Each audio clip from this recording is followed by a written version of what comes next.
রাসূলুল্লাহ সাল্লাল্লাহু আলাইহি ওয়াসাল্লাম তিনি রাস্তা দিয়ে হেঁটে যাচ্ছেন, সঙ্গী সাথী সাহাবীরা আছেন। রাস্তার ডান ধারেও কিছু কবর, বাম ধারেও কিছু কবর, দুই পাশেই কবর। অমনি রাসূলুল্লাহ সাল্লাল্লাহু আলাইহি ওয়াসাল্লাম এক পাশের কবরের দিকে ঘুরে সাহাবীদেরকে বললেন, দাঁড়াও। এরপর আল্লাহর নবী সাল্লাল্লাহু আলাইহি ওয়াসাল্লাম এই কবরবাসী সম্পর্কে খোঁজ খবর নিতে থাকলেন। খোঁজ খবর নিতে নিতে তার বাড়িতে পৌঁছানো হলো।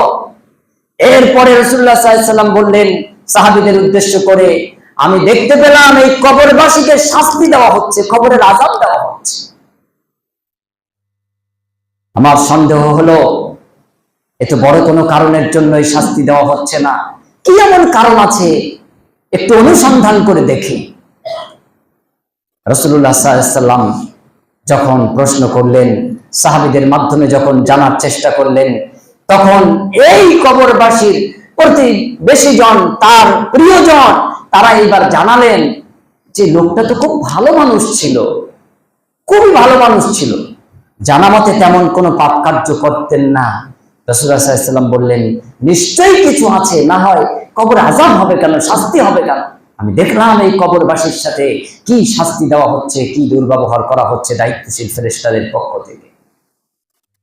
এরপর এক পর্যায়ে তার স্ত্রী জানালো যে আমার স্বামীর সব দিক ভালো ছিল, একটা ছোটখাটো ত্রুটি আমার নজরে ধরা পড়েছিল। সেটা কি? সেটা ছিল এই, যখন পেশাব করত, টয়লেট করত, তখন তাড়াহুড়ো করত। পেশাব হয়ে গেছে, এখনো দু এক ফোঁটা বাকি আছে, আরেকটু সময় অপেক্ষা করতে হবে, দু এক ফোঁটা ঝরে যাবে, পরিষ্কার হয়ে যাবে। এই কাজটুকু করতো না, তাড়াহুড়ো করে উঠে যেত, তার পরনের পোশাকে লেগে যেত। এই নাপাকি পোশাকে লাগার কারণে রাসূলুল্লাহ সাল্লাল্লাহু আলাইহি ওয়াসাল্লাম বললেন এর জন্যই তাকে কবরে শাস্তি দেওয়া হচ্ছিল। আল্লাহু আকবার। এখন আপনি চিন্তা করেন, পটলের ফুল চুরি করলে কি নগরের আঘাত আসতে পারে? নিজের পেশাব নিজের লুঙ্গিতে লেগেছে, নিজের জামা কাপড়ে লেগেছে, তার জন্য আপনাকে কবরে শাস্তি দেওয়া হচ্ছে। আর অন্যের গরু যদি চুরি করে খান, অন্যের ছাগল যদি চুরি করে নেন, অন্যের টাকা পয়সা যদি চুরি করে অন্যায় ভাবে খান, তাহলে আপনার অবস্থা কি হবে কবরের মধ্যে? একটু দিল কলিজা দিয়ে চিন্তা করে দেখেন। মরণ তো হবেই, জীবন তো শেষ, কিছুই তো নেই। দেখতে দেখতে চুল দাড়ি পাকা ধরে গেছে, কদিন বাদে সব পেকে যাবে। এরপর একদিন ঘোষণা হবে, সংবাদ চাউর হবে, বাড়িওয়ালা আর বাড়ি নেই, বাড়িওয়ালা মারা গেছে। সেই দিন আপনাকে দেখতে আসবে 100 জনের 90 জন আপনার জন্য দোয়া করবে কিনা সন্দেহ আছে। 10 জন হয়তো বলবে আল্লাহ তাকে ক্ষমা করো, আল্লাহ তাকে মাফ করো। এই 90 জনের মধ্যে আবার 60 জন হয়তো বলবে লোকটা ছিল হারামখোর, লোকটা ছিল ঘুষখোর, লোকটা ছিল বদমেজাজি, লোকটা ছিল অত্যাচারী, লোকটা ছিল জুলুমবাজ। এবার আল্লাহর শাস্তিতে ধরা পড়বে, আল্লাহর বিচারে এবার পাকড়াও হবে। আর 30 জন বলবে আল্লাহই জানে লোকটার সাথে আল্লাহ এবার কি ব্যবহার করবে। আর 10 জন তারা হয়তো বলবে আল্লাহুম্মা গফির লাহু ওয়ারহামহু ওয়া আফিহি ওয়া আফু আনহু ওয়া আকরিম নুজুলাহু ওয়া ওয়াসি' মাদখালাহু ইত্যাদি ইত্যাদি আপনার জন্য হয়তো বলবে আল্লাহুম্মা গফির লাহু ওয়া সাব্বিতহু ইন্নাল্লাহা গফুরুর রাহিম। হয়তো এই 10 জনের একজন বলবে, হয়তো হাজারের একজন বলবে। আর আমার মা বোনরা ওরা তো মেলা বসাবে, কার কি দোষ ত্রুটি ছিল সব। কারণ আপনি আপনার জীবদ্দশায় আপনি ওই মহিলাদের, আপনার স্ত্রী, আপনার মেয়ে, আপনার মা, আপনার বোন, তাদেরকে আপনি সেইভাবে কন্ট্রোল করতে পারেননি যেভাবে কোরআন এবং হাদিস কন্ট্রোল শিখিয়েছিল। সেই ব্যবস্থার আওতায় আপনি আনতে পারেননি। এখন আপনি তাদের দ্বারা কবরের আযাব ঠেকাবেন কি করে? সম্ভবই না। ওরা এখন দোকানের চিন্তা করে, ওরা এখন জমির চিন্তা করে, ওরা এখন চিন্তা করে বাপ মারা গেছে, আমার নামে রেকর্ডটা কখন হবে, আমার কাগজটা রেডি কখন হবে, প্রয়োজনে একটু বেচাকেনা করতে পারবো, প্রয়োজনে একটু ইচ্ছাধীন স্বাধীনভাবে চাষবাস করতে পারবো। এতদিন বাপের ঠেলায় পারিনি, এখন আপনার চিন্তার কারণ নেই। এখানে আপনি বলতে বাপকে যেমন বুঝিয়েছি, কাল বাদে পরশুতে এই ছেলেই বাপ। যে ছেলে আজকে, কাল পরশু সেই আবার বাপ। কালের পরিবর্তনের সাথে সাথে কেমন ঘূর্ণায়মান চক্র আকারে এভাবেই আমরা রিকভারি হচ্ছি। আমাদের রিকভারি হতেই হবে। কোথায়? কাইফা তাকফুরুনা বিল্লাহি ওয়া কুনতুম আমওয়াতান। স্মরণ করো বান্দা, তোমাদের মৃত্যু ঘটানো হলো, এরপর জীবন্ত আবার তোলা হবে, আবার তোমাদের মৃত্যু ঘটানো হবে, আবার তোমাকে টেনে তোলা হবে, জাগ্রত করা হবে। ইলাইহি তুরজাউন, ফিরে আসতে হবে আমি আল্লাহর কাছে। আমি আল্লাহর কাছে যাওয়া ছাড়া, ফিরে আসা ছাড়া আর কোনো পথ নেই, কোনো উপায় নেই, তোমাকে আসতেই হবে আমি আল্লাহর কাছে ফিরে। এখন আল্লাহর কাছে ফিরে যাওয়ার জন্য কে কে রেডি আছেন? আল্লাহ বলছেন ওয়াসারিউ ইলা মাগফিরাতিন মির রাব্বিকুম, আল্লাহ বলছেন দৌড়ে এসো, প্রতিযোগিতা করে ত্বরান্বিত গতিতে এসো, দুর্বার গতিতে এসো। কোন দিকে এসবে? ক্ষমার দিকে এসো, ইস্তিগফারের দিকে এসো, জান্নাতের দিকে এসো। কিন্তু জান্নাতের দিকে আমাদের কারোর প্রতিযোগিতা নেই, আমাদের প্রতিযোগিতা হলো খারাপ কাজ। ওকে ধরতে হবে, ওকে মারতে হবে, ওকে সাইজ করতে হবে, তার জন্য যত দলবল সব রেডি আছে। কিন্তু ভালো কাজের জন্য আপনি যে দৌড়ে একটু 10 পা আগে যাবেন ওটা নেই। যদি কেউ এগোতে যায় পিছনে লম্বা জামার কোলা টেনে ধরে, যাচ্ছিস কোথায়? লাস্ট পর্যন্ত কেউ কবরস্থানে দান করে আবার জান্নাতে গেছে। অথচ রাসূলুল্লাহ সাল্লাল্লাহু আলাইহি ওয়াসাল্লামের হাদিস জল জল করছে, ধরনী যিনি সন্তান প্রসব করান ধরেন, ওর হাতগুলিকে, আঙ্গুলগুলিকে, হাতের কবজি কনুই পর্যন্ত স্বর্ণ রৌপ্য দিয়ে বাধাই করে দিয়ে কিয়ামতের মাঠে তোলা হবে। যারা কবর করে, কবরস্থানে সহযোগিতা করে, সংস্কার করে, মাইয়েতের সাথে অন্তরকে বিছিয়ে রাখে, তাদের সাথে এই ব্যবহার করা হবে। অনেক মুহাক্কিকগণ এই ধারণা পোষণ করেছেন। কানা খোড়া নোংরা এভাবে যদি আপনি কিয়ামতের মাঠে ওঠেন তাহলে কি দুরবস্থা হবে, আর উঠতেই হবে। রাসূলুল্লাহ সাল্লাল্লাহু আলাইহি ওয়াসাল্লাম বলছেন এক শ্রেণীর মানুষ কিয়ামতের মাঠে চোখ হারিয়ে অন্ধ হয়ে উঠবে। ওরা তখন কিয়ামতের মাঠে দৌড়াবে আর বলতে থাকবে, আমরা তো দুনিয়াতে চক্ষুওয়ালা মানুষ ছিলাম, ও আমাদের রব, আপনি এরকম বেইনসাফি করলেন কেন? আমাদের কিয়ামতের মাঠে আজকে চোখটা কেড়ে নিলেন কেন? আল্লাহ নবী সাল্লাল্লাহু আলাইহি ওয়াসাল্লাম বলছেন এদের কিয়ামতের মাঠে চোখ দেওয়া হবে না, কারণ এদেরকে দুনিয়ার 60, 70, 80 বছর সময় ধরে চোখ দুটি দিয়ে দেওয়া হয়েছিল, কিন্তু এরা চোখের হক আদায় করেনি। চোখ দিয়ে ফ্রি ফায়ার, চোখ দিয়ে মোবাইল গেম, চোখ দিয়ে সুদ ঘুষ, চোখ দিয়ে জুয়া লটারি, চোখ দিয়ে অন্যায় অপদার্থ, মদ, গাঁজা, আফিম, হেরোইন, এসব কিছু দেখে ভক্ষণ করেছে, পানাহার করেছে, অন্যায় পথে গিয়েছে, কিন্তু চোখ দিয়ে কখনো আলিফ লাম মিম যালিকাল কিতাবু লা রাইবা ফি এগুলি পড়েনি। এই জন্য তার চোখ কেড়ে নেওয়া হয়েছে। অন্ধ। কিয়ামতের মাঠ, সূর্য আপনার মাথার নিকটবর্তী, উত্তাপে কিয়ামতের ময়দানটা পুড়ে ছাই নয় তামায় পরিণত হয়েছে। শত শত গুণ তাপ নয়, কোটি কোটি গুণ এই রান্নার চুলের আগুনের থেকে বেশি তাপ বিশিষ্ট। তার উপরে আপনার হাঁটনি, তার উপরে আপনার দৌড়ানি, চোখ ছাড়া আপনি দৌড়াচ্ছেন, কারণ আপনি চোখের হক আদায় করেন, চোখের হক আদায় করেন। কিয়ামতের মাঠে আল্লাহ রাব্বুল আলামিন বান্দার সম্পর্কে জিজ্ঞেস করবেন। আল্লাহ নবী সাল্লাল্লাহু আলাইহি ওয়াসাল্লাম বলছেন যে বান্দা আল্লাহর কাছে যেমন হক পায়, আল্লাহও বান্দার কাছে হক রাখেন। রাসূলুল্লাহ সাল্লাল্লাহু আলাইহি ওয়াসাল্লাম একদিন গাধার পিঠে চড়ে কোন এক জায়গায় যাচ্ছেন, পিছনে বসে আছেন আল্লাহর নবীর সাহাবী মুআজ রাদিয়াল্লাহু আনহু। সম্মানী মানুষ সামনে, একটু কমাদামি মানুষ পিছনে। গাধার পিঠে চড়ে রাসূলুল্লাহ যাচ্ছেন, পিছনে বসে আছেন মুআজ।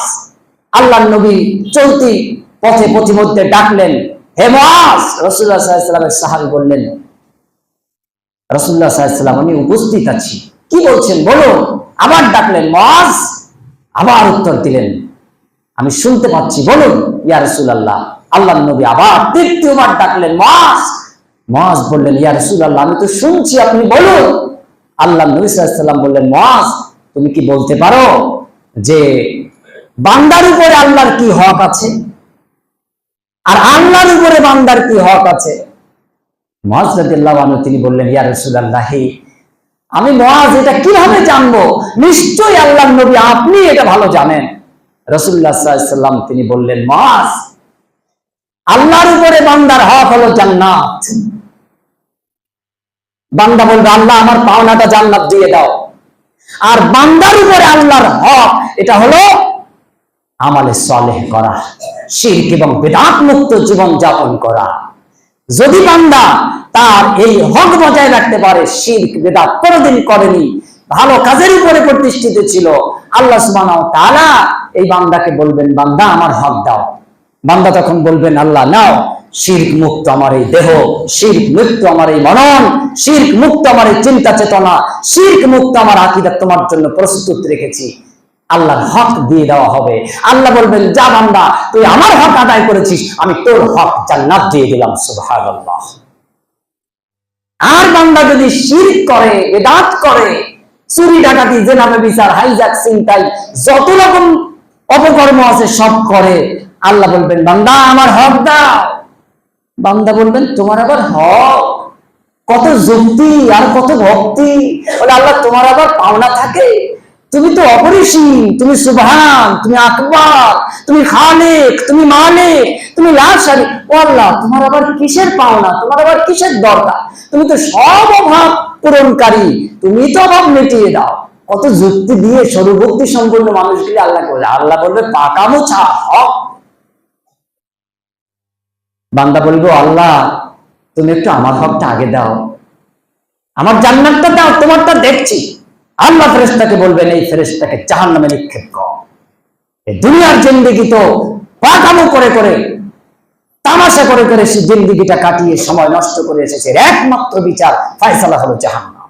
বিনা হিসেবে কিয়ামতের মাঠে আপনার ফয়সালা হয়ে যাবে জাহান্নাম। আর যদি আপনি আল্লাহর হক প্রস্তুত রাখেন, বান্দার হক আল্লাহ দেওয়ার জন্য প্রস্তুত আছে। কার হক আগে? আল্লাহর হক আগে। আল্লাহটা আগে দেবেন, সাথে সাথে বান্দা আপনারটা আল্লাহ দিয়ে দেবেন।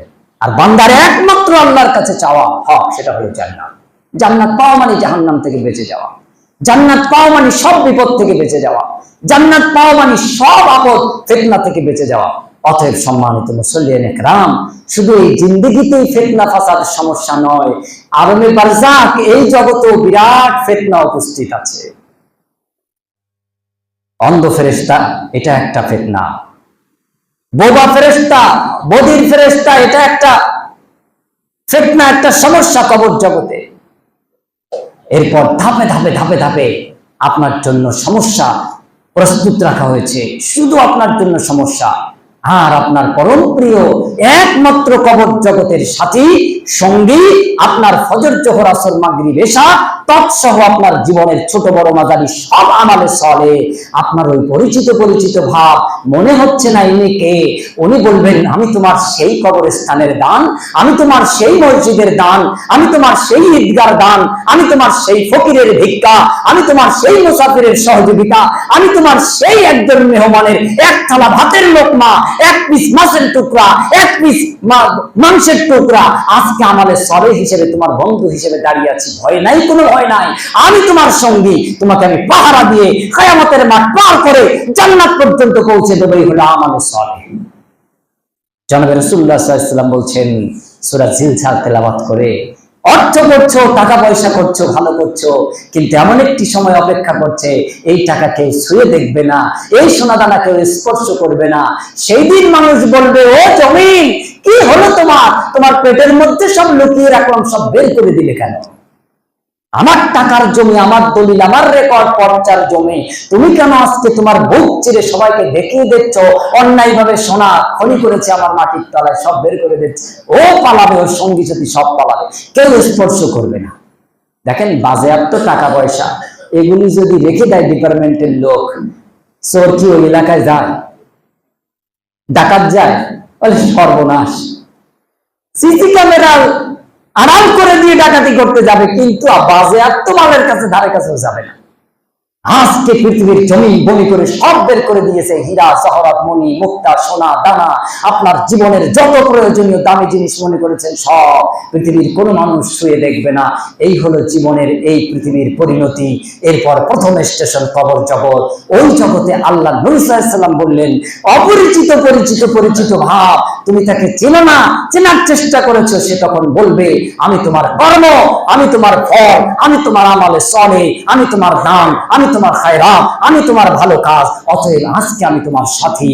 এই হলো প্রকৃত কবরের সঙ্গী। আল্লাহ সুবহানাহু ওয়া তাআলা তিনি যেন কবর জগৎ আমাদের জন্য সহজ করে দেন। আমরা সবাই বলি আল্লাহুম্মা ইন্নী আউযু বিকা মিন আযাবিল কবরি ওয়া মিন আযাবিন নার ওয়া মিন ফিতনাতিল মাহইয়া ওয়াল মামাতি মা সামিয়াল মাগরাম ওয়া মিন ফিতনাতিল মাসীহিদ দাজ্জাল। রব্বুল আলামিন তুমি কবরের আযাব থেকে আমাদের সকলকে নাজাত দিয়ে দাও। আয় আল্লাহ, যারা ইন্তেকাল করেছে, বিশেষ করে আলহাজ আব্দুল আলিম গাজী, মুজিবুর রহমান মন্ডল চাচাজি, আইজার রহমান মাস্টার, আব্দুল কুদ্দুস গাজী, আরো অসংখ্য মানুষ নাম জানা অজানা সমস্ত মুসলিম উম্মাহ যারা নরনারী কবরবাসী হয়ে গেছে, জান্নাতুল ফেরদাউসের মেহমান বানিয়ে নাও। আয় আল্লাহ, খাস করে এই সমাজের আমাদের প্রিয়জন যারা আজকে আমাদেরকে হারিয়ে চলে গেছে, আল্লাহ তাদেরকে তুমি কবরের আযাব থেকে নাজাত দিয়ে দাও। মুসলিম উম্মাহকে কবরের আযাব থেকে নাজাত দিয়ে দাও। ফিতনাতুদ দাজ্জাল থেকে আমাদেরকে হেফাজত করো, দুনিয়ার ফিতনা থেকে হেফাজত করো, মৃত্যুর পর কবর জগতের ফিতনা থেকে আমাদেরকে হেফাজত করো। আল্লাহুম্মা আমিন সুম্মা আমিন ওয়া আখির দাওয়ানা আলহামদুলিল্লাহি রাব্বিল আলামিন।